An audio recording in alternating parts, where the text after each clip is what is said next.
Good morning. तर fresh कढीपत्ता आणला होता झाडाचा, कारण आज मला ब्रेकफास्टमध्ये बनवायचा होता फोडणीचा भात. आणि आधी व्हिडिओमध्ये सांगितलं आहे मला फोडणीचा भात फार आवडतो, कारण तो बनवायला सोपा असतो, पटकन होता आणि टेस्टला पण एकदम मस्त असतो. तर आई आवडत होती तोपर्यंत मी नाश्ता बनवून घेतला आणि मग दोघींनी मिळून नाश्ता केला.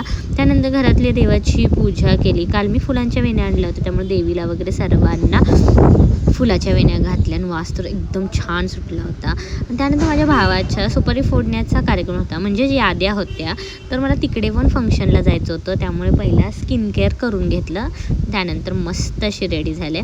तर माझा आउटफिट कसा वाटला मला कमेंट करून नक्की सांगा. तरी तुम्ही रेडी तर झालं, तर पण फार गरमी होती, तर तिथे फार पाहुणे होते, काही जास्त शूट घेता आलं नाही. आणि हा आमचा नवरदेव आहे, जो की फार लाजत होता तिथे. त्यानंतर याद्याचा वगैरे सर्व कार्यक्रम झाला. आम्ही जेवून येतं मस्त बसलो होतो. मला तेवढा कंटाळा आला होता ना. त्यानंतर मला एक कुरिअर करायला पण जायचं होतं, त्यामुळे मम्माला किती वेळ लागले होते चल, पण यांच्या गप्पा काही केल्या संपत नव्हत्या. मी ड्रेस चेंज करून घरून आले तरी ह्यांच्या गप्पा चालूच होत्या. तर मम्माला मी पटकन चल म्हटलं, तर मम्मा फायनली उठली आणि आम्ही घरी गेलो. तर आईला समजलं होतं मी इथं व्हिडिओ करते. तर मी जयसिंगपूरला गेले होते कुरिअर करण्यासाठी. येता मस्त कोल्ड कॉफी घेतली. असा होता दिवस. कसा वाटला व्हिडिओ मला कमेंट करून नक्की सांगा. तोपर्यंत बाय, टेक केअर.